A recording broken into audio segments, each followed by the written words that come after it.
Hello everyone. Hello everyone, good evening, नमस्कार। क्या मेरी आवाज़ आ रही है सभी को? हाँ आ रही है, मतलब आ रही है जी। आवाज़। सभी लोग प्लीज़ अपना कैमरा ऑन कर लीजिए। Good evening Ayushi.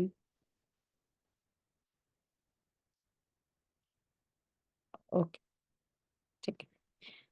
सो आज जैसे हम लोग एकत्रित हुए हैं ज्योतिष के बारे में समझने के लिए, वैदिक ज्योतिष के कुछ नियमों को समझेंगे आज हम। तो क्लास स्टार्ट करने से पहले मैं अपना इंट्रोडक्शन देना चाहूँगी आप लोगों को। तो नमस्कार सभी को, मेरा नाम दामिनी है।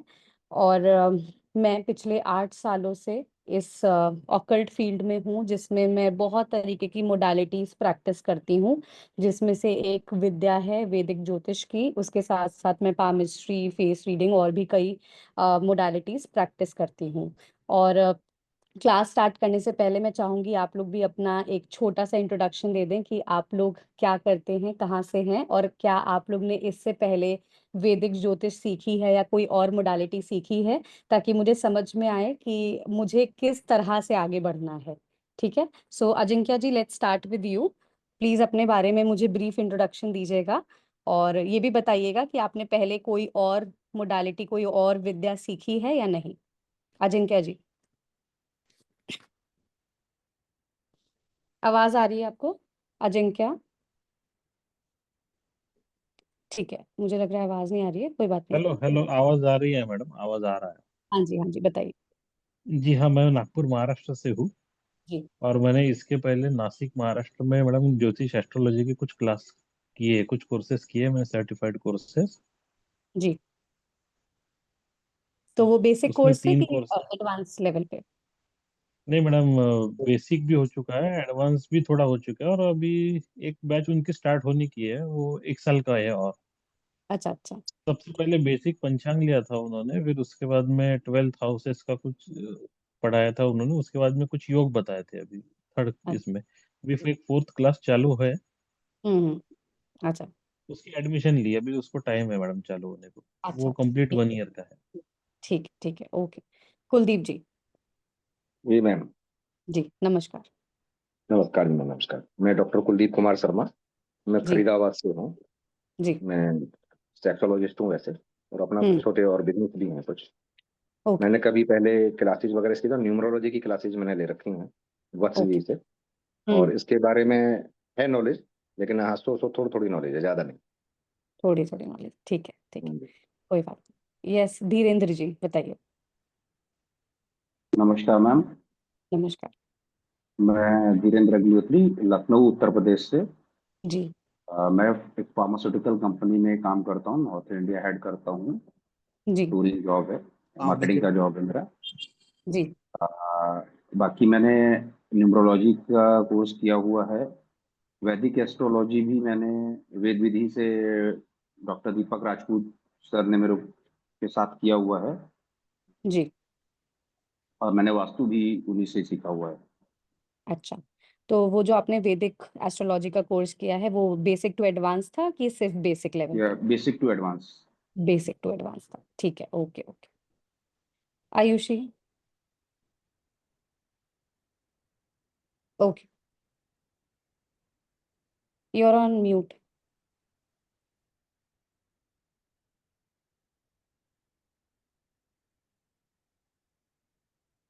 कोई नहीं कोई नहीं, आप चैट बॉक्स में लिख देना। ठीक है। डॉक्टर आशीष? जी hello ma'am. Hello. Hello everyone. जी मैं पेशे से आई सर्जन हूँ, आंखों का डॉक्टर हूँ। ओके। जी जी, इसके पहले प्रॉपर कोई कोर्स किया नहीं है, जस्ट कि मैच्योर रीडर हूँ। तो काफ़ी किताबें पढ़ चुका हूँ, बट अब तक कोई टीचर नहीं मिला है अब तक मुझे। तो किताबें काफ़ी सारे बीपीएच से जेमिनी सूत्र हो या पूरा सर हो या जो भी है, पढ़ लिया है, लेकिन कोई टीचर नहीं मिला है अब तक। ओके, ठीक है, थैंक यू सो मच। 404629, क्या नाम है आपका? 404629। ओके, बाकी लोगों के कैमरा ऑफ है, कोई बात नहीं कोई बात नहीं, ठीक है। और किसी को अपना इंट्रोडक्शन देना है जिन्होंने कैमरा ऑफ कर रखा है? आप में से किसी को अपना इंट्रोडक्शन देना है? अगर देना है तो आप लोग इनिशिएट कर सकते हैं।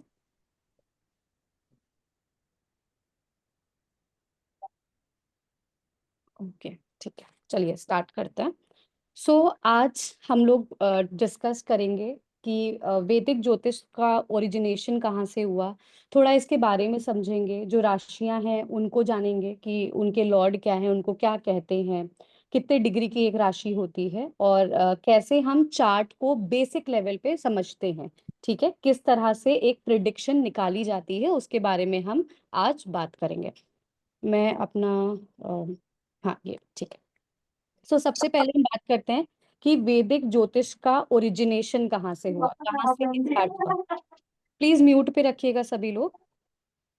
हाँ जी, तो कोई बताना चाहेगा कि वैदिक ज्योतिष का ओरिजिनेशन कहाँ से हुआ? And I request everyone to please switch on the camera, ताकि क्लास थोड़ी सी इंटरेक्टिव हो पाए, वरना बहुत बोरिंग हो जाएगा, क्लासरूम वाला माहौल हो जाएगा कि टीचर बोलती जा रही है और आप लोग सिर्फ सुन रहे हैं।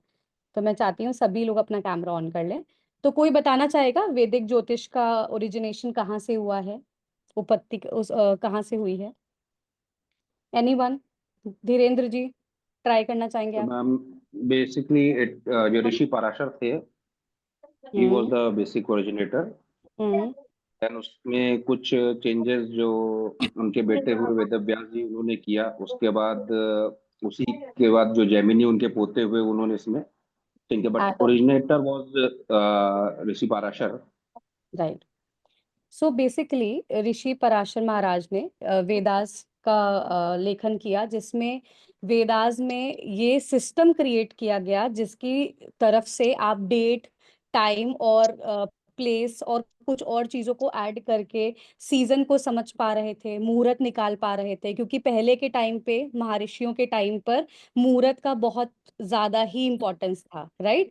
तो वेदास से निकला हुआ ये साइंस है, और इसका जो इम्पोर्टेंस है वो इसलिए ज्यादा है और एक्यूरेसी भी ज्यादा इसलिए है क्योंकि इसमें डिटेल बहुत एक्यूरेट ली जाती हैं, रैंडम डिटेल्स नहीं ली जाती हैं। ठीक है, महर्षि पराशर, जैसा धीरेन्द्र जी ने बोला, उनकी ही ओरिजिनेशन है ये। उसके बाद जैसे जैसे ये जो विद्या है ये मॉडिफाई होती चली गई, तो पराशरी का जब पराशरी को और मॉडिफाई किया गया तो इसको 3 ब्रांचेस में डिवाइड कर दिया गया। ठीक है, मेन जो 3 ब्रांचेस हैं ज्योतिष शास्त्र की, सबसे पहली है सिद्धांता। सिद्धांता क्या बताती है? सिद्धांता बेसिकली आपका जो एस्ट्रोनॉमी है, ठीक है, जो मूवमेंट है प्लैनेट्स की, जो इम्पैक्ट नहीं बताती, सिर्फ मूवमेंट बताती है ग्रहों की, उसको सिद्धांत शास्त्र बोलते हैं। उसके बाद आती है संहिता। संहिता आपकी प्रिडिक्शन को बताती है, लेकिन किसी स्पेसिफिक पर्सन की प्रिडिक्शन नहीं। ये इन जनरल डायनेमिक प्रिडिक्शन को बताती है, जैसे किसी नेचुरल डिजास्टर को प्रिडिक्ट करना। ठीक है, कौन सी पॉलिटिकल पार्टी बनेगी, कौन सी पॉलिटिकल पार्टी नहीं बनेगी, उसको बताना। किसी तरह के सीजनल चेंजेस को दिखाना, वो क्या है? सिद्धांता, सॉरी, संहिता ब्रांच है। फिर लास्ट में आती है, प्लीज म्यूट पे रखिएगा सभी लोग। फिर लास्ट में आती है होरा शास्त्र। होरा शास्त्र के अंदर क्या है? होरा शास्त्र बेसिकली प्रिडिक्शन को देखती है। प्रिडिक्शन का मतलब है जब किसी व्यक्ति विशेष के बारे में हम चीजें प्रिडिक्ट करते हैं तो वो होरा शास्त्र के अंडर आता है। जैसे कोई व्यक्ति आपके पास आया कि मुझे अपने करियर के बारे में जानना है, अपने मैरिड लाइफ के बारे में जानना है, अपने फाइनेंसेस के बारे में जानना है, सेहत के बारे में जानना है, मुहूर्त अपने लिए निकलवाना है, अपने लिए पंचांग विचरवाना है, तो ये सारी चीजें किस में आएंगी? किसके अंदर आएंगी? कौन सी ब्रांच के अंदर आएंगी? और होरा के अंदर आएंगे। ठीक है, this is the base of वैदिक ज्योतिष। अब इसको ज्योतिष क्यों बोला जाता है? What is the meaning of this word ज्योतिष? जो कि ज्योति दिखाए आगे के लिए। ज्योति, राइट, ज्योति, एनलाइटमेंट। और इसका जो ओरिजिनल वर्ड है दैट इज ज्योतिषा। ठीक है, ज्योतिष बाद में मॉडिफाई हो गया, बट इट्स ज्योतिषा। ज्योति मतलब एनलाइटमेंट एंड सा मतलब कनेक्शन। तो इसको क्या बोलते हैं? Science of knowledge. ये ऐसी साइंस है जहां पे आपको गेन होती हैं चीजें, आपको जानकारियां प्राप्त होती हैं किसी व्यक्ति विशेष के बारे में। या आप प्लीज म्यूट पे रखिएगा, किसी के बैकग्राउंड से बहुत नॉइज आ रही है। हाँ, कि आपको किसी व्यक्ति विशेष के बारे में जानकारियां प्राप्त होती हैं, या फिर आप किसी को उनके लाइफ के बारे में बता सकते हैं, उनका बेसिकली रोड मैप क्रिएट करवा सकते हैं। ठीक है, अब मैं थोड़ा सा आपको वेस्टर्न एस्ट्रोलॉजी का भी टच दे देती हूँ कि वहां पे किस तरह से इसको डिफाइन किया जाता है। तो दो टर्म हैं जो बहुत कॉमनली यूज होते हैं, एक हेलियोसेंट्रिक और एक जियोसेंट्रिक। सुना है कभी ये वर्ड्स? किसी ने भी सुना है? सुना है? सुना है, क्या है कुछ बता सकते हैं अगर नहीं कुछ? मैम, ज्यादा डिटेल नाम सुना है बस, और एक आध जैसे मैं पढ़ता रहता हूँ तो एक आध बार ये वर्ड्स सामने से निकले, लेकिन कभी ध्यान नहीं दिया मैंने। Okay okay. So basically heliocentric जो कॉन्सेप्ट है, ये वेस्टर्न एस्ट्रोलॉजी से आए हुए कॉन्सेप्ट है, हेलियोसेंट्रिक और जियोसेंट्रिक। तो हेलियोसेंट्रिक का मतलब ये है कि यहाँ पे सूर्य को सेंटर माना गया है। ठीक है, सूर्य ग्रह को सेंटर माना गया है, और ये माना गया है कि बाकी जितने भी ग्रह हैं वो इसके आसपास रिवॉल्व होते हैं। तो astronomy is all related to heliocentric. मतलब जो एस्ट्रोनॉमी हम पढ़ते हैं या एस्ट्रोनॉमी जो लोग प्रैक्टिस करते हैं, वो हेलियोसेंट्रिक मॉडल पे प्रैक्टिस करते हैं। ठीक है, क्योंकि वो क्या देखते हैं, सीजनल चेंजेस देखते हैं, सोलार सिस्टम को समझते हैं, बाकी जो चेंजेस आ रहे हैं यूनिवर्स में उसको समझते हैं। वहीं अगर हम वैदिक ज्योतिष की बात करें तो ये जियोसेंट्रिक है। वैदिक ज्योतिष क्या है? जियोसेंट्रिक। ये जो कॉन्सेप्ट है, ये सुनने में थोड़ा लग रहा होगा कि इससे हमारा क्या लेना देना, बट कई जगह इसकी चर्चा की जाती है, कई लोग इसके बारे में बात करते हैं, इसके बारे में पूछते हैं। जैसे जैसे लोग एडवांस होते जा रहे हैं, बुक्स पढ़ते जा रहे हैं, they know about this concept. ठीक है, तो वैदिक ज्योतिष इज ऑल अबाउट जियोसेंट्रिक, यानी कि अर्थ को सेंटर माना गया है और सारे ग्रहों को उसके आसपास रिवॉल्व करवाया जाता है। और इसका ये मतलब है कि अर्थ पे जितनी भी लोग हैं, जितने भी जनजाति हैं, उनके ऊपर इन ग्रहों का इम्पैक्ट है। तो ज्योतिष में भी तो हम यही करते हैं ना, ग्रहों का इम्पैक्ट रीड करते हैं या नहीं? कितने लोग अग्री करते हैं कि वैदिक ज्योतिष में भी यही जी मैम। होता है, राइट? तो इसीलिए जो वैदिक करेक्ट। ज्योतिष है वो जियोसेंट्रिक है।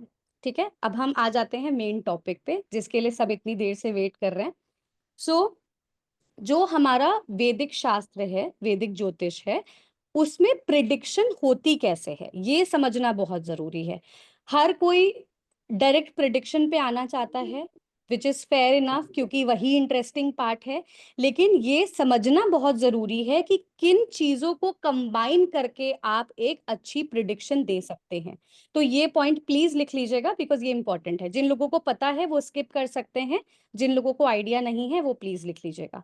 तो एक वैदिक ज्योतिष को प्रैक्टिस करने के लिए आपका जो कोर है वो क्या है, मैं वो लिखवा रही हूँ। सबसे पहले 12 राशियां, वैदिक ज्योतिष में 12 राशियां होती हैं, जिनकी सहायता से हम कंबाइन करके एक प्रेडिक्शन निकालते हैं। ठीक है, दूसरा 27 नक्षत्र, ये प्लीज लिख लीजिएगा जिन लोगों को इसके बारे में आइडिया नहीं है। वैदिक ज्योतिष में 12 राशियां होती हैं, 27 नक्षत्र होते हैं, 9 ग्रह होते हैं। तो इन तीनों चीजों के माध्यम से हम एक प्रिडिक्शन निकालते हैं, और जब हमें इन प्रिडिक्शंस को बताना होता है टाइमलाइन में कि ये चीजें कब होंगी, तो हम दशाओं पे आ जाते हैं। तो फिर दूसरा पार्ट है दशा का। तो क्या होता है, 12 राशियां, 27 नक्षत्र और 9 ग्रह, दशा होती हैं, और आपके वर्ग होते हैं, यानी डिविजनल चार्ट्स होते हैं। वर्ग आपके बारे में आप लोग ने सुना होगा, D9 chart, D10 chart, D81 chart. सुना है? कितने लोगों ने सुना है? हैंड रेज कर दीजिए प्लीज। कितने लोगों ने ये वर्ग चार्ट के बारे में सुना है? सुना है, ठीक। तो ये जो है, ये सारी चीजें, ये कोर हैं आपके ज्योतिष की। जितने भी प्रिडिक्शंस निकलते हैं वो इन सारी चीजों के साथ ही निकलते हैं, इसके बिना प्रिडिक्शन नहीं पॉसिबल है। बहुत लोग बोलते हैं कि हम एक नजर देख के बता सकते हैं कि क्या हो रहा है। सुना है ऐसा किसी को बोलते हुए? किसी ज्योतिष को बोलते हुए सुना है ऐसा कि हम बस चार्ट देखते हैं और एक नजर बता सकते हैं कि क्या चल रहा है? सुना हाँ है? सुना आयुषी ने है। सुना? हाँ, तो वो इसलिए बोलते हैं क्योंकि उनको इन राशियों का और इन ग्रहों का बहुत अच्छा ज्ञान होता है, प्लस वो नक्षत्र भी जानते हैं कि कैसे कनेक्ट किया जाता है, इसीलिए प्रिडिक्शन बहुत जल्दी निकाल देते हैं। ठीक है, एक्सपीरियंस। एक्सपीरियंस, यस, एक्सपीरियंस और प्रैक्टिस। ठीक है, अब हम बात करते हैं राशियों के बारे में, फिर हम चार्ट पे आएंगे कि कैसे उनको समझते हैं। तो राशियों के बारे में आप लोग प्लीज लिख लीजिएगा, मैं व्हाइट बोर्ड शेयर कर रही हूँ।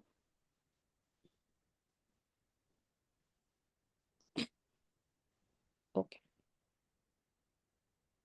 पहली चीज जो आपको समझनी है वो ये है कि हर राशि सिर्फ 30 डिग्री तक ही मूवमेंट करती है।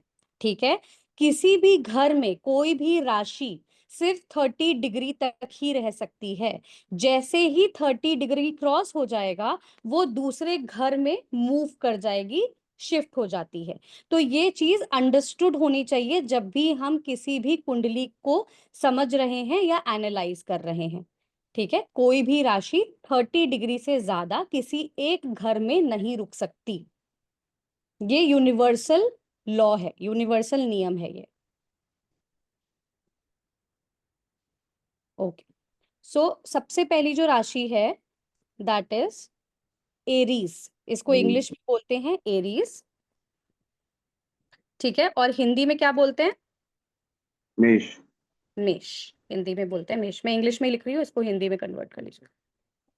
ठीक है, इस राशि के जो लॉर्ड हैं वो कौन है? मंगल। इस राशि के जो लॉर्ड हैं वो हैं मंगल। ठीक है जी, गुड। मंगल लॉर्ड हैं। इसका एलिमेंट कैसा है?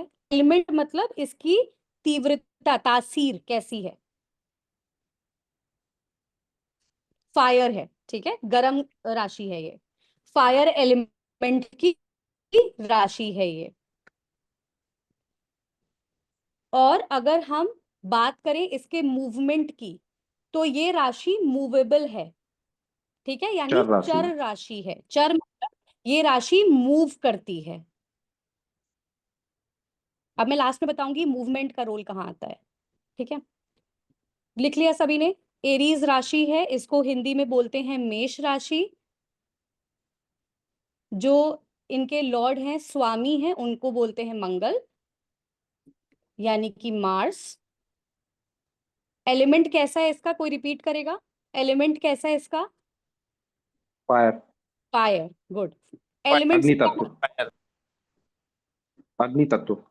अग्नि तत्व है। एलिमेंट से क्या मतलब है? What do we understand by element? Element मतलब इस राशि का जो पर्सनालिटी है वो ऐसा है, फायरी है। ठीक है, इस राशि की पर्सनालिटी इज फायरी। एंड ये कैसी राशि है? मोबिलिटी कैसी है? चर। चर चर। राशि। हाँ, बाकी लोग भी प्लीज पार्टिसिपेट करिए, वरना मुझे लगेगा मैं एक जन के साथ ही डिस्कशन में हूँ। ठीक है, सेकेंड राशि है टॉरस।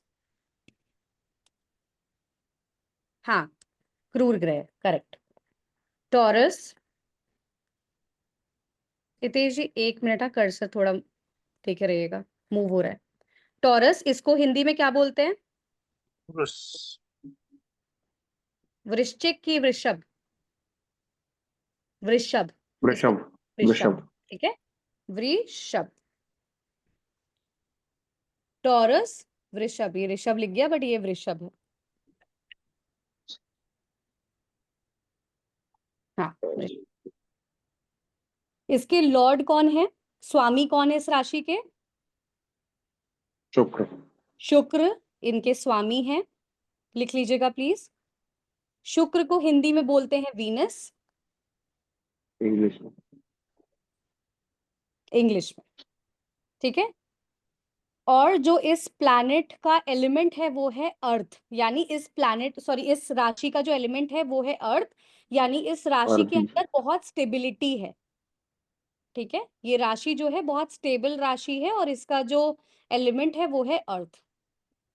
मोबिलिटी कैसी है इसकी? फिक्स्ड साइन है? स्थिर। स्थिर। स्थिर। स्थिर है, वेरी गुड, स्थिर है।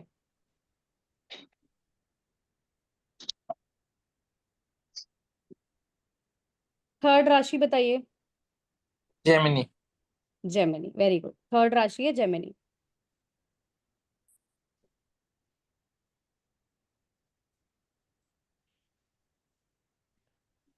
इसको हिंदी में क्या बोलेंगे? कन्या। तुम। मिथुन। मिथुन राशि। ओ सॉरी, मिथुन। मिथुन राशि है ये।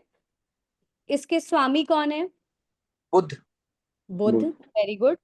बुध को हिंदी में क्या बोलेंगे, सॉरी इंग्लिश में क्या मरकरी। बोलेंगे? मरकरी, है ना। इसका मरकरी। एलिमेंट क्या होना चाहिए? वायु। वायु, एयर एलिमेंट है इसका। जिसको समझ नहीं आ रहा है प्लीज बता दीजिएगा, मैं रिपीट कर दूंगी।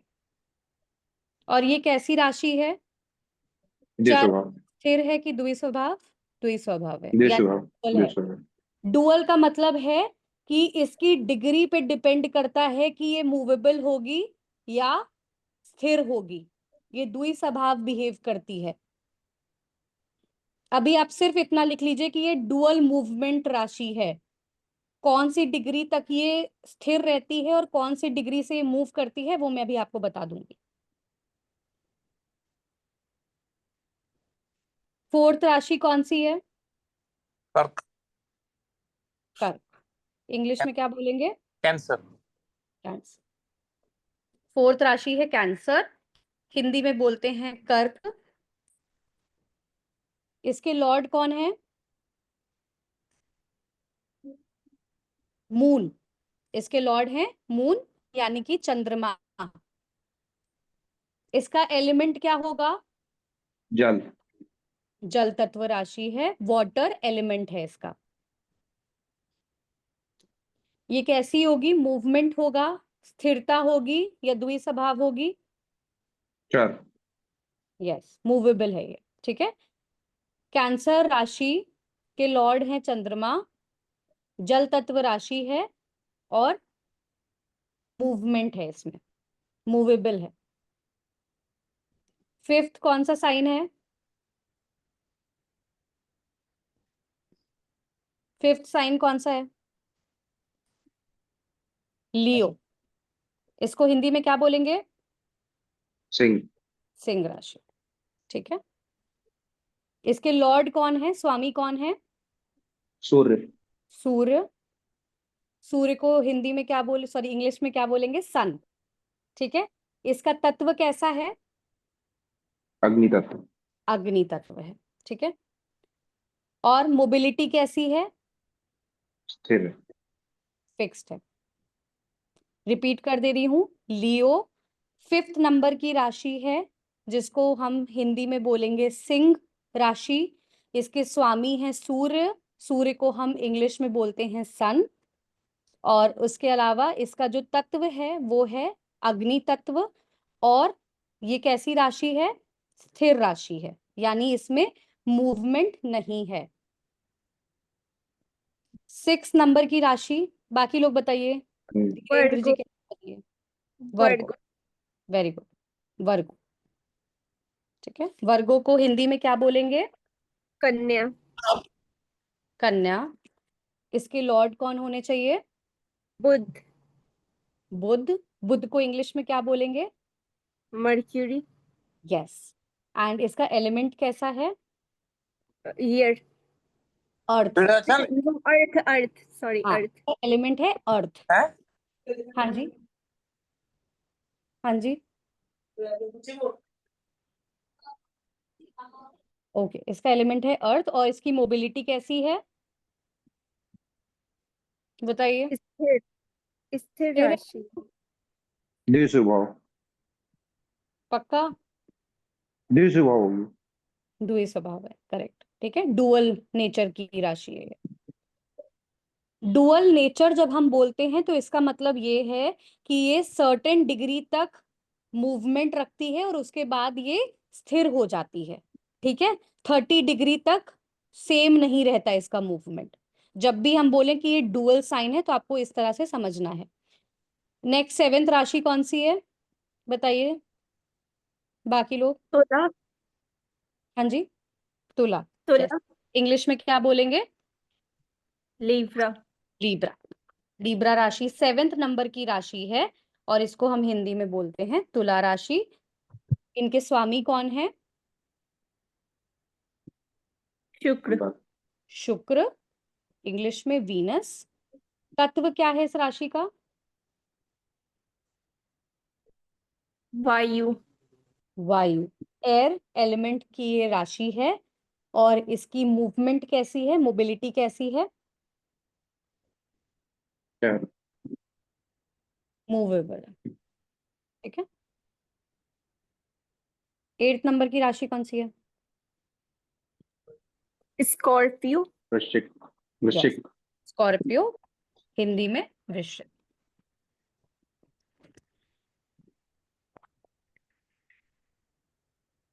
वृश्चिक, इसके लॉर्ड कौन है? मंगल, मंगल, मंगल। ठीक है। और इसका एलिमेंट क्या होना चाहिए? जल, जल तत्व राशि है। और मूवमेंट कैसा होना चाहिए? जल राशि है। श्योर? सोच यस के मैम, बता।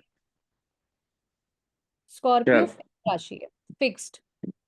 ठीक है, मूव नहीं करती, स्थिर है। ठीक है, इसमें मूवमेंट नहीं है। लिब्रा, चल, ठीक, हाँ लिब्रा जी। चल। नहीं, कुछ नहीं। 9 नंबर पे कौन सी राशि है? वेजिटेरियन, हिंदी में क्या बोलेंगे? धन, धनु, धनु। लॉर्ड कौन है? बृहस्पति, बृहस्पति यानी कि जुपिटर। गुरु, इसका एलिमेंट क्या है? फायर एलिमेंट है। Fire, very good, fire element है। और कैसा इसका मूवमेंट है, बताइए। स्थिर, स्थिर, स्थिर नहीं है। द्विस्वभाव, द्विस्वभाव, यस, डुअल है ये। ठीक है, डुअल साइन की राशि है, साजिटेरियस। ओके। 3, 4, 5, 6, 7, 8, ओ, डिलीट कर दिया क्या मैंने? लिख दे रही हूँ दोबारा से। क्लियर हुआ धीरेन्द्र जी? जी ठीक है। हाँ, ठीक है। अब हम 10th नंबर की राशि के बारे में बात करेंगे, कौन सी है? 10th, Capricorn, Capricorn, very good. क्या बोलते हैं हिंदी में? मकर, मकर। लॉर्ड कौन है? शनि, शनि यानी कि सैटर्न, इंग्लिश में बोलेंगे सैटर्न, हिंदी में शनिदेव। कैसा एलिमेंट है इसका?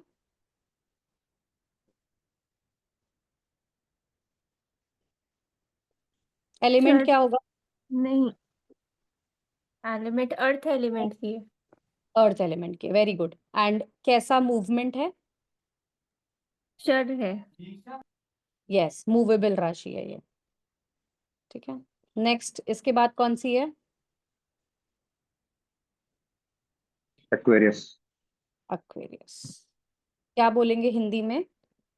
कुंभ, कुंभ। ठीक है, कुंभ। इसके लॉर्ड कौन है? शनि, शनि, इसके लॉर्ड हैं सैटर्न यानी कि शनि। एलिमेंट क्या होना चाहिए इसका? वायु, यस, एयर। और कैसा इसका मोबिलिटी है?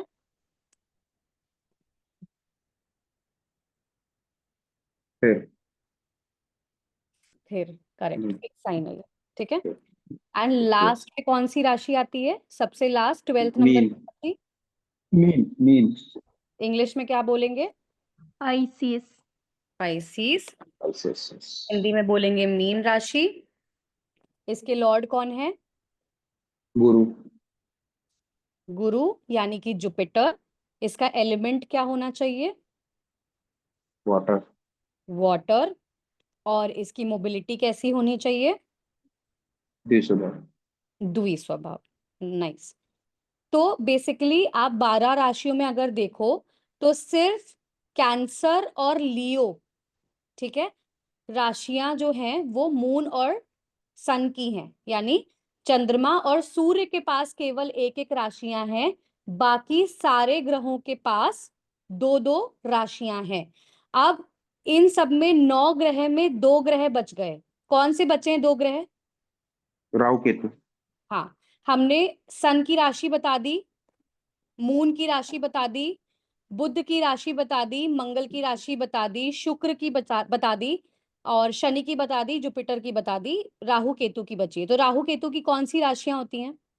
किसके को लॉर्ड है? किसी को आइडिया है? अगर आइडिया है तो प्लीज बताइए। मैम राहु कोई जेमिनाई का कोलॉर्ड है और केतु नहीं नहीं, राहु वर्गो का है और केतु आई थिंक सेजिटेरियस का है। नहीं, आप ये उनकी राशियां बता रहे हो, को लॉर्ड किसका है ये पूछ रही हूँ।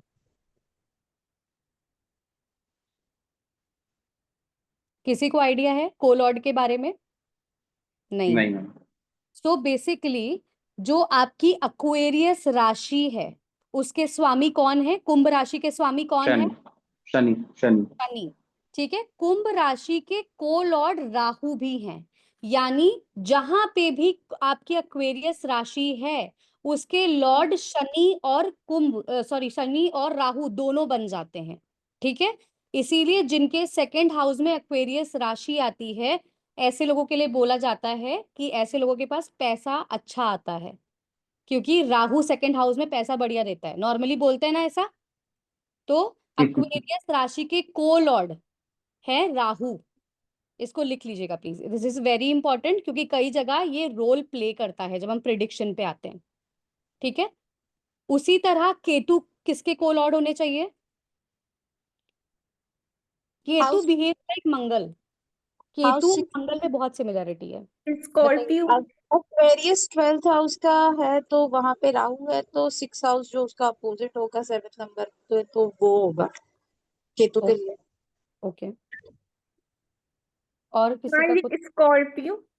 यस, स्कॉर्पियो राशि के को लॉर्ड केतु हैं, बिकॉज मंगल और केतु का जो बिहेवियर है वो बहुत सिमिलर है। ठीक है, केतु ऑल्दो स्पिरिचुअलिटी है, डिटैचमेंट है, बट स्टिल जो उनका बेसिक कैरेक्टरिस्टिक्स है दे आर वेरी सिमिलर। इसीलिए स्कॉर्पियो राशि के को लॉर्ड हैं केतु। ठीक है, इसमें किसी को कोई कंफ्यूजन? फिर मैं आपको द्विस्वभाव की डिग्री समझा देती हूँ। हाँ जी मैम, ये पूछना था कि ये कोलॉर्ड का कॉन्सेप्ट क्या मतलब क्या है, क्यों है ऐसा को? हाँ, कोलॉट का कॉन्सेप्ट ये है, बेसिकली राहु केतु के लिए ना अलग अलग डेफिनेशंस हैं। कई लोग बोलते हैं कि राहु का जो उच्च की राशि है दैट इज जेमिनी, बहुत लोगों के हिसाब से राहु की जो उच्च राशि है वो आपकी वर्गो है, या नीच राशि वर्गो है। तो ये कंफ्यूजन बहुत है। लेकिन ये जो ग्रह हैं, ठीक है, राहु जैसे जब बात करें हम सिमिलैरिटी की, तो वो सैटर्न से बहुत सिमिलर बिहेव करता है राहु। इसीलिए हमने अक्वेरियस राशि को उसके साथ जोड़ दिया है, बिकॉज अक्वेरियस राशि अपने आप में वैसी है। जब मैं राशियां आपको आगे चल के पढ़ाऊंगी तो मैं आपको इसके बारे में एक्सप्लेनेशन दूंगी कि why Aquarius, why not Capricorn. ठीक है, और स्कॉर्पियो की हम लेकिन बात। मैम, हाँ बोलिए। मैंने जो पढ़ा है वैदिक में या पराशरी में, तो इनको छाया ग्रह मानते हैं। बिल्कुल तो मानते यस इनको कोई मैम। भी इनको इनको कोई भी राशि अलॉटेड नहीं है। हैं, राइट। इसीलिए मैंने कोलॉर्ड जो पढ़ा बनाया, है। इसीलिए कोलॉर्ड बनाया गया है। एक पर्टिकुलर राशि नहीं दी गई है ना। जैसे बहुत लोग बोलते हैं कि ये वाली राशि स्पेसिफिकली राहु की है, ये वाली केतु की है, नहीं, ये को लॉर्ड है, यानी ये साथ साथ बिहेव करेंगे, ये एसोसिएट्स हैं, ये मेन नहीं है। मेन हमेशा सैटर्न और मंगल ही रहेंगे, राइट, बट ये को लॉर्ड हैं, मतलब इनका भी प्रभाव आ जाएगा थोड़ा सा ऐसा।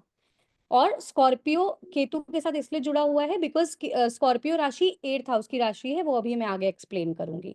तो केतु और जो मंगल ग्रह है उनकी सिमिलैरिटीज बहुत हैं, और स्कॉर्पियो राशि जिस तरह बिहेव करती है वो केतु के साथ बहुत रेजोनेट होती है, इसीलिए स्कॉर्पियो राशि के साथ केतु को एसोसिएट किया गया है। लेकिन ये को लॉर्ड है, को लॉर्ड का ये मतलब है कि मेन बॉस तो जो असली स्वामी है वही रहेंगे। ये को लॉर्ड का कॉन्सेप्ट बस इतना सा है कि इन दो ग्रहों का भी प्रभाव आ जाएगा वहां पे, दैट्स इट, और कुछ नहीं। क्लियर हुआ? ये ठीक आपको है। तभी समझ में आएगा जब आपको ये राशियों के बारे में डिटेल में पता हो। अगर आपको राशियों के बारे में डिटेल में नहीं पता है तो आपको बहुत मुश्किल होगी इस चीज को समझने के लिए कि यही प्लैनेट्स क्यों आ रहे हैं यहाँ पे, राइट? ठीक है, और किसी को कोई क्वेश्चन इनके लॉर्ड से रिलेटेड या इनका जो एलिमेंट है उससे रिलेटेड?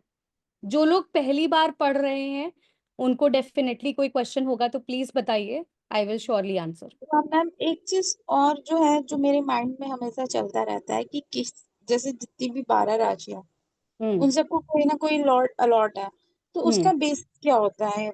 कोई भी जैसे मेष को जो भी या लियो को सन या कैंसर को मून, तो उसका कॉन्सेप्ट क्या होता है कोई भी लॉर्ड अलॉट करने का?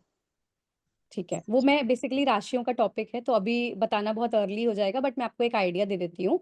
जो ये राशियां हैं इनका जो बिहेवियर है, जिस तरह ये बिहेव करते हैं उसके हिसाब से इनके लॉर्ड्स को रखा गया है, ठीक है। और ये जो राशियों का कॉन्सेप्ट है ये बेसिकली आप ऐसे समझ सकते हो, एक सर्कल था उसको डिवाइड कर दिया गया 12 भाग में। तो 12 भाग में जिस कोने से जैसा बिहेवियर आया उस तरह की राशि बना दी गई। अब ये नाम क्यों आया उसका कोई लॉजिक नहीं है, क्योंकि किसी का नाम यही क्यों है उसके पीछे कोई स्पेसिफिक लॉजिक नहीं वो होता। तो मैम जैसे मुझे हाँ समझ में आता है, हम्म, स्पेस में 360 डिग्री आप ले लो, हाँ उसको हाँ 30 डिग्री से डिवाइड कर दो, या कह लो, correct, आप ये ऐसा कह लो कि 12 वो, उन जो भी एस्ट्रोलॉजर होंगे उनको वो 12 वैसे शेप्स दिखे होंगे, तो इसलिए हाँ 12 से 360 डिवाइड किया, 30 डिग्री बन गया, हम्म, सबको 30 डिग्री का हाउस हाँ अलॉट हो गया। हाँ तो वो उनका जो पैटर्न रहा होगा, उस पैटर्न पे जो हाउस जिसको मिला होगा वो उसके नाम का हो गया। लेकिन हाँ फिर प्लैनेट्स तो अलॉटमेंट वाली बात हो गई ना। जैसे exact, हाउस तो वो खुद में ओन करते हैं, उनका हाँ वो एरिया ही है। तो हम्म स्कॉर्पियो का 8वां जोन वो एरिया ही है, तो हम्म वो 8th हाउस में ही आ रहा है। लेकिन हम्म, लॉर्ड तो हम मतलब प्लैनेट्स तो हम अलॉट कर रहे हैं, तो हमें यही नहीं समझ में आ रहा है कि प्लैनेट्स का जो राशियों का अलॉटमेंट है कि इस राशि को ये प्लैनेट अलॉट होगा, हाँ वो हाँ स्कॉर्पियो को मार्स, हाँ कैंसर को मून, लियो को सन, तो हम्म। उसका बेसिस क्या है, आधार क्या है? मैं यही आपको एक मेन है। आइडिया, मैं ओवरव्यू दे देती हूँ, डिटेल में तो अभी जाना पॉसिबल नहीं है बट ओवरव्यू जरूर दे देती हूँ। जैसे काल पुरुष कुंडली आपको आइडिया है रोहिणी? काल पुरुष कुंडली क्या हाँ जी, हाँ जी, हाँ जी। है जी ना? फर्स्ट हाउस में एरीज राशि आती है। जी। फर्स्ट हाउस क्या है? हम खुद हैं, ठीक है। हम हाँ जो जी। हमारी पर्सनालिटी है, जो हमारा व्यक्तित्व है, वो फर्स्ट हाउस है, कैरेक्टर हमारा। तो उसका कारक कौन है? बॉडी का कारक कौन है? शरीर का कारक आत्मा। प्लैनेट कौन सा है? सूर्य। शरीर का कारक सूर्य। वो आत्मा का कारक है। सूर्य आत्मा बॉडी कारक का तो मास होता है, मार्स। मार्स बॉडी का होता है।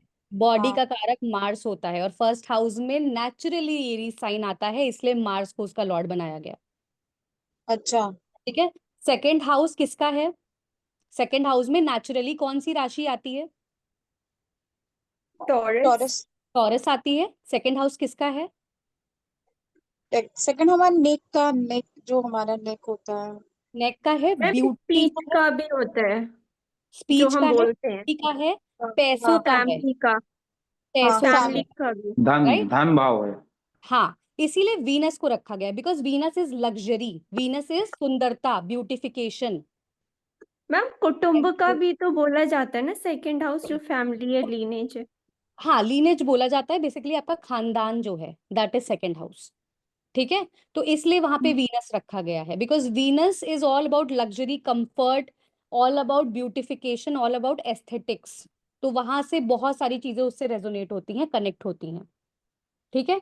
थर्ड हाउस में नेचुरली कौन सी राशि आती है रोहिणी? जेमिनी। जेमिनी आती है, ठीक है। हम्म। और थर्ड हाउस किस चीज का है? हमारे सिबलिंग्स राइटिंग का। स्किल, लिखने का, राइटिंग हाथ का, स्किल का। और हैंड्स का, सिबलिंग्स का। सिबलिंग्स सिबलिंग्स का का, भी। एक्ट का, क्रिएटिविटी का। और कौन से हाँ। सिबलिंग्स? छोटे भाई बहन। हाँ, छोटे भाई बहन। और हाँ। छोटे भाई बहन का कारक कौन है? मर्क्यूरी। मरकरी, इसलिए मरकरी वहां का लॉर्ड है, ओ। हाँ ठीक हाँ, है। ये इस तो तरह से। लॉजिकल है, ये तो काफी लॉजिकल है। हाँ। हाँ। फोर्थ हाउस में, फोर्थ हाउस आपकी माता का है, ठीक है। मदर भी, आपके हाँ। परिवार का है, जो ग्रह सुख होता है ना, आपकी फैमिली का हाँ। जो सुख होता है उसका हाउस है फोर्थ हाउस, ठीक है। तो वहां हैप्पीनेस पे का। चंद्रमा इसलिए है बिकॉज चंद्रमा मन का कारक है, तो मन अच्छा रहेगा, मन बढ़िया रहेगा तो आप हाँ। घर को भी बढ़िया से चला पाओगे, ठीक है। प्लस हाँ। चंद्रमा is your mother and fourth house भी मदर का है, इसीलिए कैंसर के साथ मून है। हाँ जी, हाँ जी, हाँ जी। That's how we get it. ठीक है। ठीक है, ठीक अगर आप ठीक। सारी चीजें ढूंढोगे तो आपको मिल जाएगा। जैसे 7th हाउस में अगेन लिब्रा राशि आती है नेचुरली, और वीनस लॉर्ड है उसका, है ना। हाँ हाँ हाँ हाँ। वीनस इज द कारका फॉर मैरिज। ये पार्टनर, मैरिज। पार्टनरशिप, मैरिज, और हाँ हाँ 7th हाँ हाउस भी उसी का है, हाँ हाँ हाँ। इसलिए लिब्रा के साथ भी वीनस है। हम्म। 8th हाउस में फिर से मंगल आ गया, क्यों?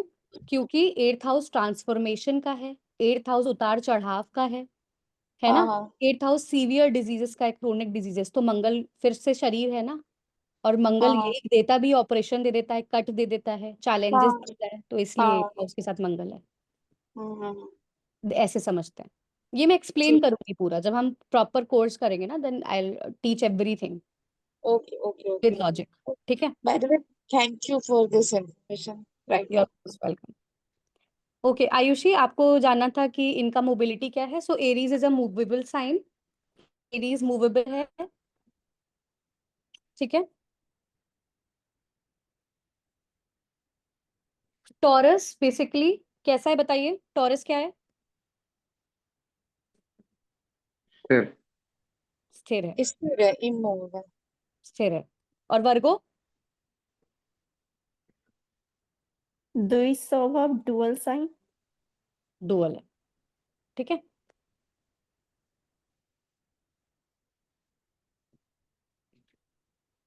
ओके, डुअल साइन का भी मैं आपको कॉन्सेप्ट क्लियर कर देती हूँ। Give me a minute please, इसको डिलीट कर दूं।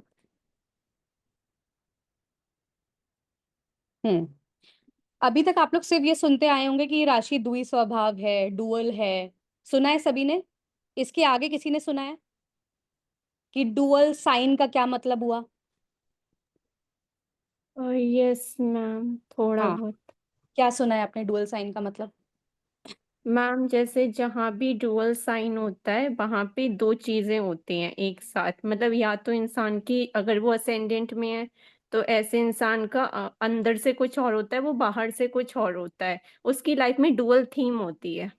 अच्छा, अब मान लीजिए आप मुहूर्त देख रहे हो, ठीक है। मुहूर्त में इन राशियों की मोबिलिटी बहुत यूज होती है कि नहीं होती है? चेक करते हैं ना कि अभी मुहूर्त कैसी राशि में चल रहा है, स्थिर राशि में चल रहा है, चर राशि में चल रहा है, या द्वि स्वभाव चल रहा है। अब मान लीजिए द्वि स्वभाव राशि आ गई, तो आप कैसे डिस्क्राइब करोगे ये मुहूर्त कैसा है, बताइए। हम मुहूर्त शास्त्र नहीं पढ़ा। अच्छा, नहीं पढ़ा, सुना है यस इसे? मैम, मैंने भी नहीं पढ़ा। नहीं पढ़ा है, ठीक है, तो मैं इसको एक्सप्लेन कर देती हूँ। जब आपका जो राशि है वो 0 to 15 डिग्री की होती है, प्लीज लिख लीजिएगा ये चीज। जो भी द्वि स्वभाव राशियां हैं, डुअल साइन है, ये चीज सिर्फ उनके लिए है। कौन कौन सी है डुअल साइन की राशियां? वर्गो, और पाइसेस, और सैजिटेरियस। हाँ, 3 है, और भी कोई है? 3, 6, बस, 9, 12। हाँ, 3 6 9 12, ठीक है। जेमिनी, वर्गो, सैजिटेरियस और पाइसीज, ये 4 डुअल साइन है। अब जब ये जो राशि है ये 0 to 15 डिग्री की होगी तो ये मूवेबल होती है, ठीक है। अगर ये राशि 0 से लेके 15 डिग्री की है तो ये मूवेबल राशि की तरह बिहेव करेगी, यानी मूवमेंट होगा। अभी आपको सिर्फ इतना समझना है, ये कहाँ अप्लाई होगा, कैसे अप्लाई होगा, ये थोड़ा डिटेल टॉपिक है, ठीक है। तो क्या बोला मैंने, जब 0 to 15 डिग्री की ये द्वि स्वभाव राशि होगी तो क्या होगा, मूवमेंट होगा, ठीक है। और अब अगर ये 16 to 30 डिग्री की है, 16 to 30 डिग्री की है तो कोई चेंज नहीं होगा, यानी ये स्थिर राशि की तरह बिहेव करेगी। मैम इसमें तो जैसे चार्ट जो होता है उसमें तो प्लैनेट्स का एंगल शो होता है, डिग्री शो होता है, राशि का भी होता है। हाँ, राशि का होता है, लिखा होता है। अच्छा। बाई चांस आपको नहीं दिख रही तो आप लगन राशि ले लोगे, मुहूर्त शास्त्र में लगन राशि ही ली जाती है। उसका तो दिखता ही है ना, लगन में जो राशि आ रही है हाँ हाँ, लगन का तो एंगल दिखता है। उसी का दिखता है। समझ में आया द्वि स्वभाव का कॉन्सेप्ट? हाँ, कुलदीप जी, आपको क्लियर हुआ? कॉन्सेप्ट तो क्लियर है, 0 से 15 मूवेबल होगा, उसके बाद मूवेबल नहीं होगा। तो जब भी इससे मूल शास्त्र में आप द्वि स्वभाव राशि आ जाती है, हाँ बोलिए धीरेन जी। आप तो ये मुहूर्त शास्त्र भी पढ़ाएंगे क्या इसमें? हाँ, इसमें कवर्ड है मुहूर्त शास्त्र, यस। पंचांग पूरा और मुहूर्त शास्त्र ये कवर्ड है, और करियर पूरा डिटेल में। वुड लाइक मैं ये चाहूँ, मतलब ये जो आपका कोर्स का मैम जो होगा ना टॉपिक्स, वो हम्म। हमको क्या मिल जाएंगे, क्या क्या टॉपिक्स हाँ कवर हाँ, होंगे? डेफिनेटली डेफिनेटली, मैं टीम को बोल दूंगी तो वो आप लोग को फॉरवर्ड हो जाएंगे, ठीक है। Clear, okay. अभी तक जितना मैंने बताया उससे रिलेटेड किसी को कोई भी सवाल है? कुलदीप जी, कोई सवाल? प्लीज अनम्यूट कर लीजिए।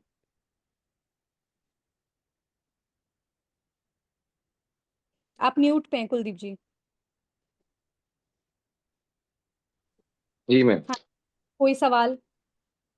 नहीं मैम, सवाल नहीं है मेरे को। थोड़ा सा एक चीज में मैं थोड़ा सा अटका हूँ अभी बीच में। जैसे बताइए। आपने मेष मेष राशि का मंगल बताया, चर बताई और अग्नि इसका तत्व बताया। जी जबकि दूसरे में भी अगर हम वृश्चिक राशि में जाते हैं तो इसका भी मंगल है।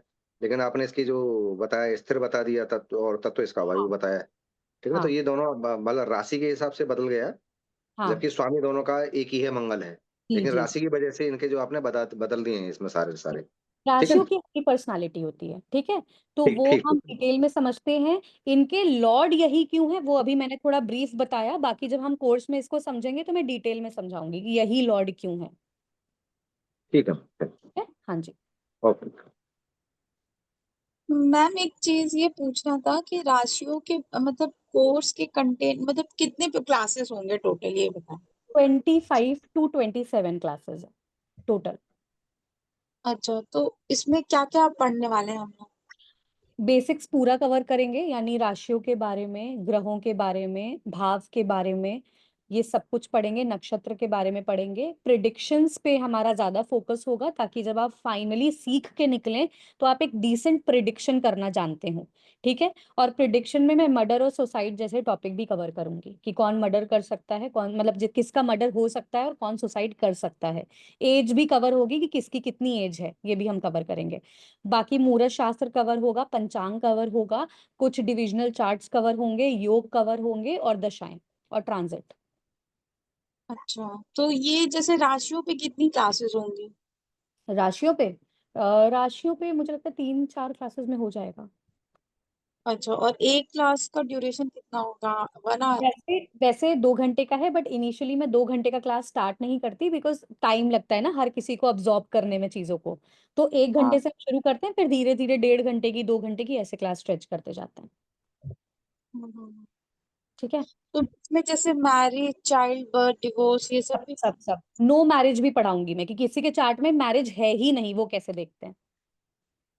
ठीक है। क्योंकि ठीक है, ठीक यहाँ है। पे बहुत कंफ्यूजन हो जाता है। हमें ये देखना आता है कि मैरिज किसी की खराब है ना, ये देखना आता है, या ये हमें समझ में आ जाता है कि किसी की मैरिज अच्छी है, पर ये समझ नहीं आता कि मैरिज है ही नहीं किसी की, है ना रोहिणी जी। हाँ हाँ। तो ये भी पढ़ेंगे हम, या किसी का चाइल्ड का योग है ही नहीं, वो भी पढ़ेंगे, ठीक है। टाइमिंग? एस्ट्रोलॉजर टाइमिंग अभी डिसाइड नहीं हुई है, बैच फॉर्म हो रहा है। ये बेसिकली एक डेमोन्स्ट्रेशन क्लास थी आप लोगों के लिए, ताकि आप लोग को आइडिया लगे कि आपके जो इंस्ट्रक्टर हैं वो कैसे हैं। सो आई होप आप लोग को अच्छी लगी हो क्लास, इंटरेक्टिव लगी हो। आप ही पढ़ाओगे ना, कोई और तो नहीं हाँ, मैं ही पढ़ाएगा? पढ़ाऊंगी, मैं ही पढ़ाऊंगी, ठीक है। ठीक। सो आई ट्राइड माई बेस्ट कि आप लोगों को अच्छा लगे। हाँ, नोट्स मिलेंगे आयुषी, नोट्स मिलेंगे, एंड टाइमिंग आप लोग को बता दिया जाएगा जब एनरोलमेंट होगा। और थोड़ा जितना भी आपको इसमें लिखा दिखेगा, जो आपका ब्रोशर है उसमें जितने भी टॉपिक्स होंगे उससे थोड़ा ज्यादा ही पढ़ाऊंगी मैं, ये प्रॉमिस है, ठीक है। क्योंकि जो भी टॉपिक्स मैं करियर में लूंगी या मैरिज में लूंगी वो यूनिक टॉपिक्स होंगे जो आपने शायद अभी इससे पहले कहीं पे पढ़ा नहीं है या डिस्कस नहीं किया होगा। तो आप वैदिक ही पढ़ाओगे ना मेनली तो? वैदिक एस्ट्रोलॉजी, यस। ठीक। वैसे मैं एकेडमी में और भी सब्जेक्ट्स पढ़ाती हूँ, बट आप लोगों को मैं वैदिक पढ़ाऊंगी। तो क्या पढ़ा और क्या क्या पढ़ाते हो पामिस्ट्री आप? पढ़ाती हूँ मैं, अच्छा, पामिस्ट्री, आप फेस रीडिंग अभी और केमिस्ट्री का भी ग्राफोलॉजी। तो शायद क्लासेस सितंबर से स्टार्ट होने हैं। हाँ हाँ, पामिस्ट्री, ग्राफोलॉजी और फेस रीडिंग मैं ही पढ़ाती हूँ। अच्छा, तो केमिस्ट्री की भी डेमो आप ही लोगे फिर? पामिस्ट्री का डेमो हो चुका है, अगर आपको लगता है कि आपको सीखना है तो एक बार एकेडमी से कनेक्ट कर लीजिएगा, वो बता देंगे, ठीक। ठीक है। हाँ बताइए, आपके क्या हम्म, क्वेश्चन है? 404629। मैम मेरा नाम अर्पिता है। हाय अर्पिता। हाँ।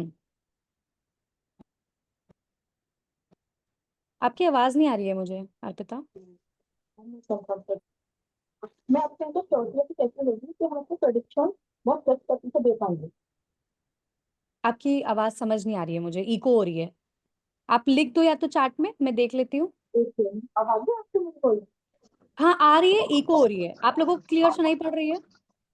नहीं। नहीं नहीं है ना, नहीं इको हो रही है आपकी वॉइस, गूंज रही है। ठीक है मैम। हम्म। आयुषी, पामिस्ट्री का आप क्या पूछ रहे हो? पामिस्ट्री की क्लासेस कब से होंगी? सितंबर में अलाइंड है, ठीक है, होपफुली सितंबर। मैम बोलिए। मैम हाँ बोलिए बोलिए राशि। मैम मैं पूछ रही थी कि इसमें रेमेडीज भी मिलेगी क्या हमको? रेमेडीज भी कवर्ड है, यस। हाँ, वही मैं भी पूछना चाह रहा था मैम, क्योंकि प्रॉब्लम तो सब लोग बता देते हैं, हाँ रेमेडीज। हाँ मैम, क्योंकि फिर वो रेमेडीज, हम चार्ट सीखने मतलब सीख जाएंगे, लेकिन अगर रेमेडी किसी को ना मिले तो फिर कोई मतलब नहीं होता, इसका क्या वो देखिए मैं रह जाता है फिर। इसलिए आपको बता रही हूँ, रेमेडीज कवर्ड हैं और मैं वही रेमेडीज बताऊंगी जो काम करती हैं, लेकिन डिटेल में नहीं आपको पता चल पाएगा क्योंकि हमें टाइम कम मिलेगा उसका। मतलब मुझे 4 से 5 क्लासेस में वो कवर करना होगा, ठीक है। तो आपको रेमेडी डेफिनेटली मैं बताऊंगी, जैसे मैरिज की रेमेडी, करियर की रेमेडी, फाइनेंस की रेमेडी, हेल्थ की जनरल रेमेडीज, या रेमेडी कैसे आप कर सकते हो, कैसे बना सकते हो, वो सब हम डिस्कस करेंगे। हाँ मैम, वो मतलब कि जैसे कि कौन से के लिए हमको रेमेडी करनी है, कौन सा ग्रह मतलब कुछ जेमस्टोन्स के का लिए नॉलेज करनी दूंगी है, बस कि वो। कौन से ग्रह का जेमस्टोन दिया जाता है, कौन से भाव का जेमस्टोन दिया जाता है, किस हाथ में पहनवाना है, ये सब बताऊंगी, ओके। ठीक है। मैम हाँ जो बोलिए। हाँ, आपने हेल्थ कहा तो हेल्थ वाला टॉपिक भी कवर हो गया जैसे मैरिज का कौन होता सा? है, जैसे मैरिज, चाइल्ड बर्थ है, करियर है, हाँ, एजुकेशन है, फाइनेंस है, स्टॉक मार्केट है। हाँ, और हेल्थ हेल्थ का भी टॉपिक कवर होगा। हेल्थ में कुछ इंपॉर्टेंट चीजें कवर कर दूंगी, कैंसर हो गया, हार्ट हार्ट अटैक आजकल बहुत कॉमन है ना। हाँ, जैसे कुछ लोग बोलते हैं कि सर्जरी होगा, ऑपरेशन होगा, इस तरह की चीजें भी आते हैं क्वेश्चंस हम लोग के पास। वो तो आप प्लैनेट से ही समझ जाओगे अच्छा। कि सर्जरी का योग बन रहा है कि नहीं इनका, वो हाँ प्रिडिक्शन का पार्ट है। ठीक है। मेडिकल एस्ट्रोलॉजी अलग होती है, ठीक है। हाँ अच्छा, क्या और एक तो आजकल बहुत कॉमन है मल्टीपल रिलेशनशिप वाला क्वेश्चन। मल्टीपल रिलेशनशिप मतलब एक्स्ट्रा मैरिटल अफेयर कि एक टाइम पे बहुत सारे रिलेशनशिप? मतलब एक्स्ट्रा हाँ मैरिटल वो भी दिख जाता है, और प्लस सेम जेंडर रिलेशनशिप भी समझ आ जाती है। हाँ हाँ, ये भी है आजकल तो। ये तो आजकल बहुत ही कॉमन हो गया है ना, हाँ जी। बाइसेक्सुअल है, सेम जेंडर है, ये सब समझ आ जाएगा। अब प्रिडिक्शन में एक्यूरेसी होगी या नहीं है कुंडली से देख सकते। हाँ हाँ, आप अच्छे एस्ट्रोलॉजर बन पाओगे कि नहीं दिख जाता है। और आप एक्यूरेसी देखिए, अगर आपके चार्ट में ना योग है अच्छे एस्ट्रोलॉजर बनने का अर्पिता जी, तो आप बढ़िया से एक्यूरेसी भी ले आते हो और आप प्रैक्टिस भी अच्छी कर लेते हो, क्योंकि डेस्टिनी का पार्ट है वो। अगर डेस्टिनी में नहीं है अच्छा ज्योतिष बनना, तो आप फिर बस प्रैक्टिस करते रह जाते हो, बस सीखते रह जाते हो। हाँ मैम, ये बताया ना कि सर हम लोग के चार्ट में मतलब क्या कौन से प्लैनेट्स का कॉम्बिनेशन होना चाहिए कि हम लोग अच्छे एस्ट्रोलॉजर बने। हाँ वो भी बताऊंगी मैं कि अच्छे एस्ट्रोलॉजर के क्या गुण होने चाहिए, क्या योग होना चाहिए। अगर वो योग मिल गए ना, तो आपको भले ज्योतिष इतनी सी आती है, लेकिन आपके बताए हुए प्रिडिक्शंस सच निकलते हैं। बहुत लोगों लाइक को आप देखोगे बिना चार्ट देखे भी अगर बोल देते हैं तो वो सच निकल जाता है। एक्चुअली बच्चे this is a divine science, yes, divine science, absolutely. And if you are pure and your intentions are pure, तो जो भी आप बोलोगे प्रेडिक्ट करोगे वो सही हो ही जाता है। हो जाता है सच में। मैम मैम एक और बात पूछनी थी। मैम ज्यादातर ऐसा बोला जाता है कि रेमेडीज ज्यादा काम नहीं करती, तो मैं पूछना चाहती हूँ कि रेमेडी, कई बार बहुत सारे एस्ट्रोलॉजर्स बोलते हैं कि रेमेडीज का कोई मतलब नहीं है, तो फिर मैम फिर इसका मतलब एस्ट्रोलॉजी सीखे ही क्यों? या किसी को हम सिर्फ यही बताया कि तुम्हारे साथ ये प्रॉब्लम है, तो उससे तो क्या फायदा होगा? तो मैम रेमेडी काम करती है ना? एक्सेप्टेंस आती है ना। देखो मैं बता रही हूँ होता क्या है, अगर किसी के चार्ट में स्ट्रॉन्ग योग, अगर मैं बोल रही हूँ नहीं, स्ट्रॉन्ग योग मतलब मैंने आपको किसी इवेंट के 4 5 या 6 7 पॉइंटर्स बताए हैं कि ऐसे ऐसे अगर आपको योग मिल गए तो ये चीज प्रॉमिस्ड है, ठीक है। अब मान लीजिए वो चीज स्ट्रांगली किसी के चार्ट में दिख रही है, फॉर एग्जाम्पल किसी के चार्ट में नो चाइल्ड का आपको दिख गया स्ट्रॉन्ग योग कि इनके चाइल्ड में मतलब इनके लाइफ में चाइल्ड का कोई स्कोप नहीं है, तो आप कितनी रेमेडी करा लो इट वोंट हेल्प ऑनेस्टली, क्योंकि वो डेस्टिनी का पार्ट हो गया। वो भोगना लिखा है, वो भोगना पड़ेगा। ठीक है, लेकिन किसी के चार्ट में वीक योग दिख रहा है, यानी आपको कुछ कुछ स्ट्रगल्स दिख रही हैं लेकिन डिनायल नहीं है। यानी कुंडली ये नहीं कहती कि इनको कभी ये चीज मिलेगी नहीं, ये कहती है कि देर से मिलेगी। उस जगह पर आपकी जो रेमेडी है वो काम कर जाती है। समझ में आया? Ma'am yes ma'am, yes ma'am, वही हाँ, तो वही मैम। तो फिर ये चीज तो फिर उस सामने वाले को एक्सेप्ट करनी पड़ेगी, कभी ये नहीं हो सकता, ये मैम चेंज नहीं हो सकता। हाँ व्हाइट बोर्ड शो हो रहा है मुझे। हाँ, ऐसा? वाइट बोर्ड ही लगाया मैंने। अच्छा अच्छा। हाँ, तो बेसिकली ज्योतिष ना आपको एक्सेप्टेंस में ले आती है। एज अ पर्सन भी आप एक्सेप्टेंस में चले जाते हो और साथ साथ आप लोगों को भी ये चीज समझा पाते हो। तो ज्योतिष इस चीज में बहुत मदद करती है। अब किसी के चार्ट में डाइवोर्स प्रोमिस्ड है, डाइवोर्स यस होगा मैम। ही होगा, आप कितनी रेमेडी कर लो इट वोंट हेल्प। मैम तो और ये चीजें फिक्स तभी हो सकती है जब हम दूसरे और चार्ट, सिर्फ एक बर्थ चार्ट देखने से नहीं होता ना। ये सब चीजें जो बहुत फिक्स हम बताएंगे वो तो बहुत सारे दूसरे चार्ट देखने से नहीं, पता चलेगा हम मैं लोगों को। लग्न चार्ट और चंद्र लग्न से ही ज्यादातर बताऊंगी। नवमांश का रोल आता है, लेकिन नवमांश का रोल उस लेवल पे आता है जब आप बहुत बारीकी पे पहुंच जाओ। लेकिन अगर आपको कंफर्मेशन चाहिए तो सिर्फ लग्न कुंडली और चंद्र कुंडली से आप कंफर्मेशन दे सकते हो 100%।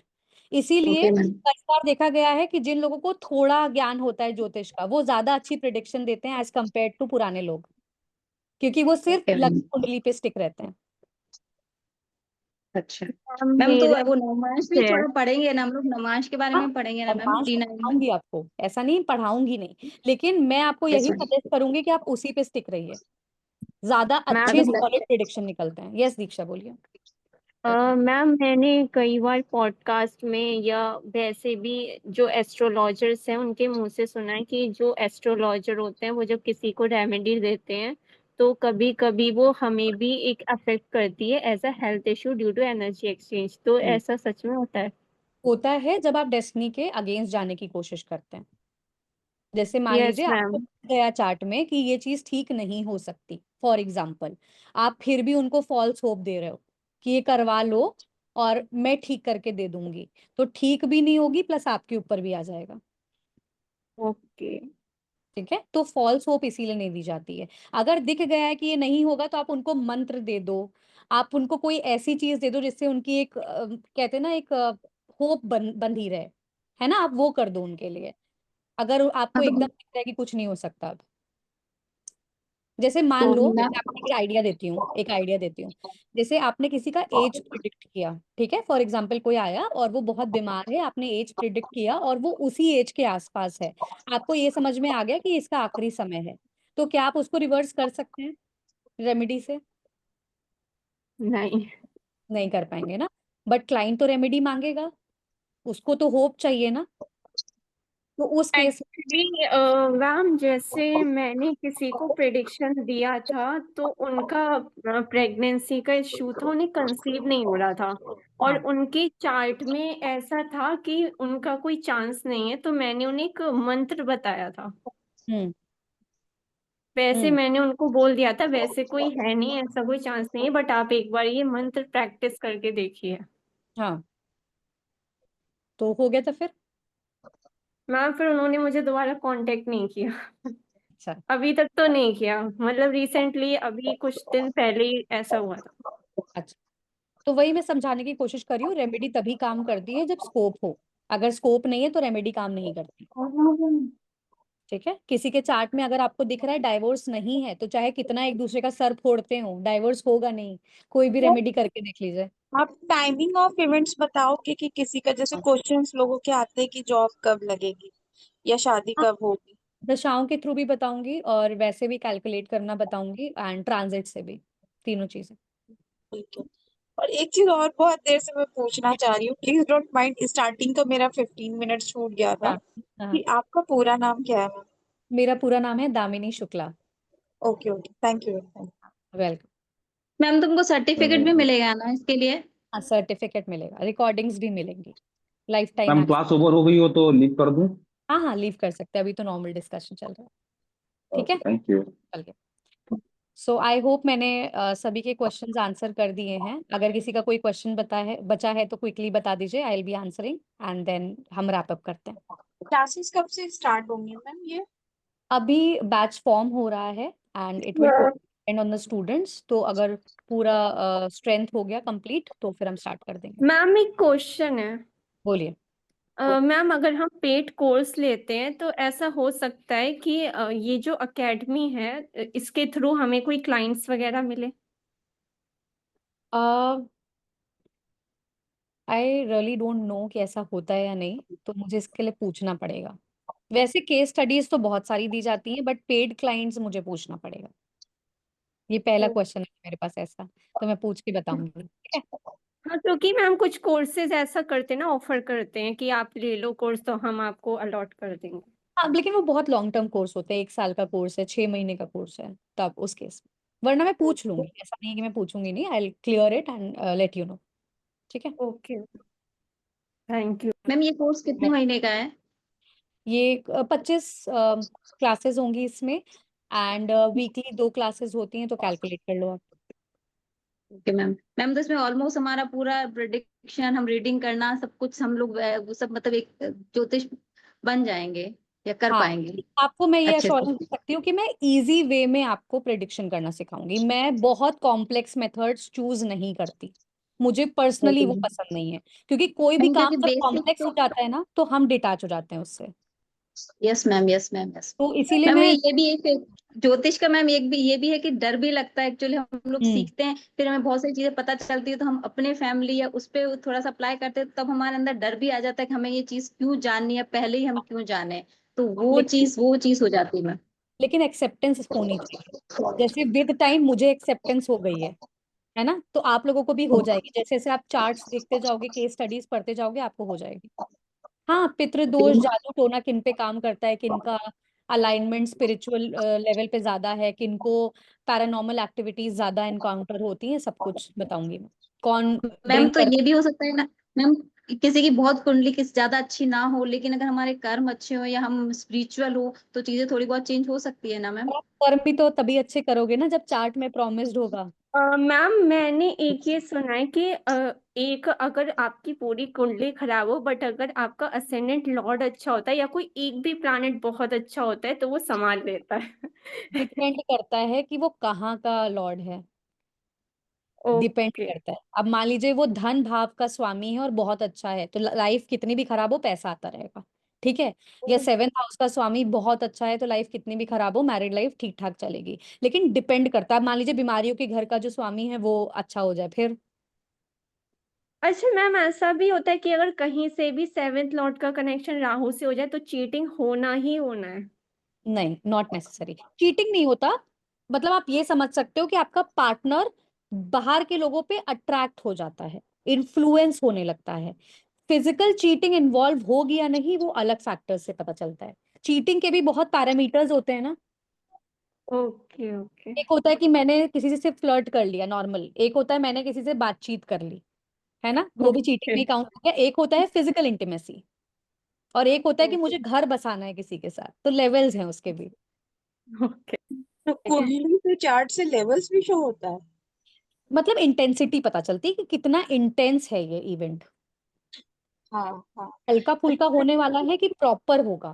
फीस वगैरह कोर्स की क्या होगी, कुछ आए? वो आपको एकेडमी से पता चल जाएगा। जैसे अगर आप अच्छा, इंटरेस्ट शो करोगे ना तो एकेडमी से इन्फॉर्म हो जाएगा। ठीक है। आयुषी, अगर आपको मुझसे पर्सनल कंसल्टेशन चाहिए तो मैं आपको ना एकेडमी सब का नंबर दे देती हूँ, आप उनसे एक बार कनेक्ट कर लेना, they will align you with me, ठीक है। मैं नंबर दे देती हूँ, एक सेकंड, नंबर नोट कर लीजिएगा। 89, आयुषी नंबर नोट कर लीजिएगा, 89, मैं चार्ट पे लिख दे रही हूँ, 8920। बाकी आप लोग को क्लास कैसी लगी? क्लास अच्छी थी मैम, अच्छी थी। आपका एक्सपीरियंस कितना है इस फील्ड में मैम? 8 years, 8 years। मैम क्योंकि बेसिक हमारा ऑलमोस्ट थोड़ा क्लियर है, इसीलिए हम वही जानना चाह रहे थे कि आगे हमें हमको प्रोडिक्शन वगैरह सब वो तो वही जानना था मैम, तो पता चल गया कि आप करवा देंगे सब लोग, तो हाँ हाँ, ठीक है मैम। और अच्छा एट लगा। ईयर्स में मैंने कंसल्टेशन और पढ़ाया दोनों है, तो इसलिए मेरा प्रैक्टिकल जो एक्सपीरियंस है वो थोड़ा ज्यादा है ना। ओके। एक होता है कि सिर्फ आपने कंसल्टेशन दी, एक होता है आपने पढ़ाया भी है, तो मैंने दोनों काम किए हैं साथ साथ।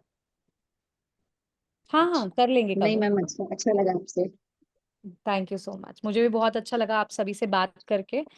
एंड होपफुली हम जो हमारा एक्सटेंडेड कोर्स है उसमें मुलाकात दोबारा से होगी। ठीक है, सो अभी मैं इसको यस रब मैम। कर रही हूँ। And thank you so much okay everyone. Ma'am. Have a great evening. Bye everyone, bye. Thank you ma'am. You're welcome. Thank you. Ayushi, आपने नंबर नोट कर लिया? लीव कर दूं? नंबर नोट कर लिया ना? ठीक है, okay, bye bye. Bye. Bye.